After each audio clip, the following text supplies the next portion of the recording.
మరో media breaking చూస్తే కాసేపట్లో జూబ్లీహిల్స్ కాంగ్రెస్ అభ్యర్థి నవీన్ యాదవ్ నామినేషన్ దాఖలు చేయబోతున్నారు. ఈ సందర్భంగా యూసుఫ్ కూడా చెక్ పోస్ట్ నుంచి బంజారాహిల్స్ వరకు నవీన్ యాదవ్ ర్యాలీ ఉంటుంది. షేక్పేట తహసీల్దార్ ఆఫీసులో ఆర్ఓకి నామినేషన్ పత్రాలు సమర్పించనున్నారు నవీన్ యాదవ్.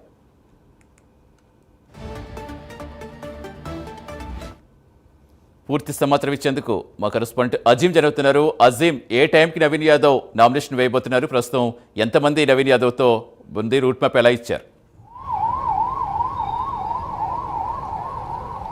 జూబ్లీహిల్స్ కాంగ్రెస్ పార్టీ అభ్యర్థి నవీన్ యాదవ్ మరి కాసేపట్లో ఏదైతే షేక్పేట్ సంబంధించిన ఆర్ఓ ఆఫీస్లో నామినేషన్ దాఖలు చేయనున్నారు. అయితే మొత్తం 2 సెట్లు దాఖలు చేయనున్నారు. ఈరోజు ఒక సెట్, రేపు ఒక సెట్ దాఖలు చేయనున్నారు. అయితే నవీన్ యాదవ్ ర్యాలీగా ఏదైతే యూసుఫ్ కూడా చెక్ పోస్ట్ తన ఇంటి వద్ద నుంచి కూడా బయలుదేరారు. ఉదయం 10 గంటలకు ర్యాలీ ఏదైతే స్టార్ట్ అయింది, ఇంకా కూడా ర్యాలీ కొనసాగుతూనే ఉంది. ప్రస్తుతం అన్నపూర్ణ స్టూడియో వద్దకు ఏదైతే ర్యాలీ చేరినట్టు మనకు తెలుస్తుంది. అయితే పూర్తిగా నవీన్ యాదవ్ నామినేషన్ వేసే వరకు కనీసం 2 గంటల సమయానికి నవీన్ యాదవ్ నామినేషన్ వేసేటువంటి అవకాశాలు కనిపిస్తున్నాయి. నవీన్ యాదవ్తో మంత్రి వివేక్ కావచ్చు, అలాగే కార్పొరేషన్ చైర్మన్లు, ఎమ్మెల్యేలు, ఎంపీ అనిల్ కుమార్ యాదవ్, జిహెచ్ఎంసీ కార్పొరేటర్లు అందరూ కూడా నవీన్ కుమార్ యాదవ్ వెంబడే ఉన్నారు. అయితే పెద్ద ఎత్తున భారీ సంఖ్యలో ఉదయం నుంచి నవీన్ కుమార్ యాదవ్ ఇంటి దగ్గర ఏదైతే కోలాహలం మొదలైంది, సో పెద్ద ఎత్తున ఫ్లెక్సీలతో, బ్యానర్లతో ఘనస్వాగతం పలుకుతూ, మధ్యలో గజమాలతో కూడా నవీన్ కుమార్ యాదవ్ని ఏదైతే స్వాగతం పలుకుతూ కూడా ఏదైతే కాంగ్రెస్ పార్టీకి సంబంధించిన కార్యకర్తలు, అభిమానులు అయితే పెద్ద ఎత్తున స్వాగతం పలుకుతున్నారు. అయితే మరికొద్ది సేపట్లో నవీన్ యాదవ్ ఏదైతే ఆర్ఓ కార్యాలయానికి చేరుకుంటారు. ఇక్కడ 5 సభ్యులను మాత్రమే లోపలికి ఎంట్రీ ఇస్తారు. అయితే వివిధ పార్టీలకు సంబంధించినటువంటి వారు, అంటే మాల మహానాడు కావచ్చు, లేకపోతే ఇతర పార్టీలకు సంబంధించిన వారు కావచ్చు, సంఘాలకు సంబంధించిన వారు కావచ్చు, అందరూ కూడా అయితే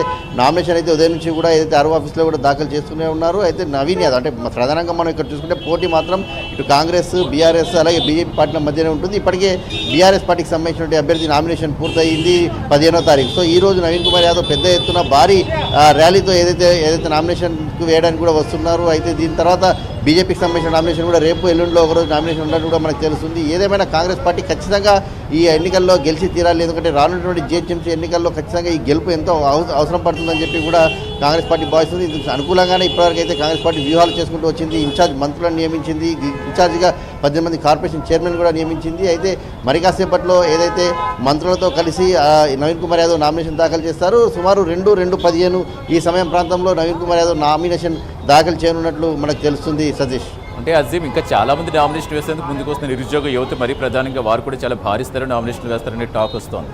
అంటే అవన్నీ జరుగుతున్నాయా? అసలు ఏం జరుగుతుంది జూబ్లీహిల్స్ ఉప ఎన్నికకు సంబంధించిన నామినేషన్ పర్వం?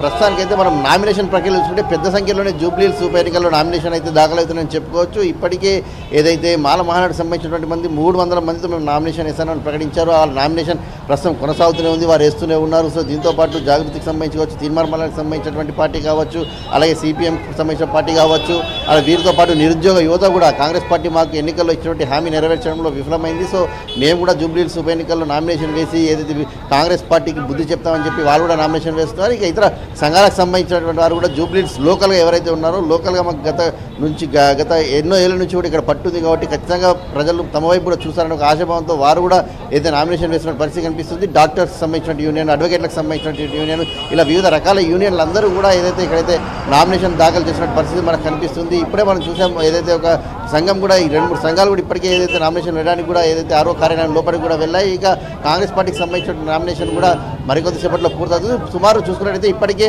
100కు పైగా నామినేషన్ దాఖలైనట్టు కూడా మనకు తెలుస్తుంది. సో సుమారు 200 నుంచి 300 వరకు నామినేషన్ ఖచ్చితంగా దాఖలైనటువంటి అవకాశం అయితే జూబ్లీహిల్స్ ఉప ఎన్నికల్లో మనకు కనిపిస్తుంది.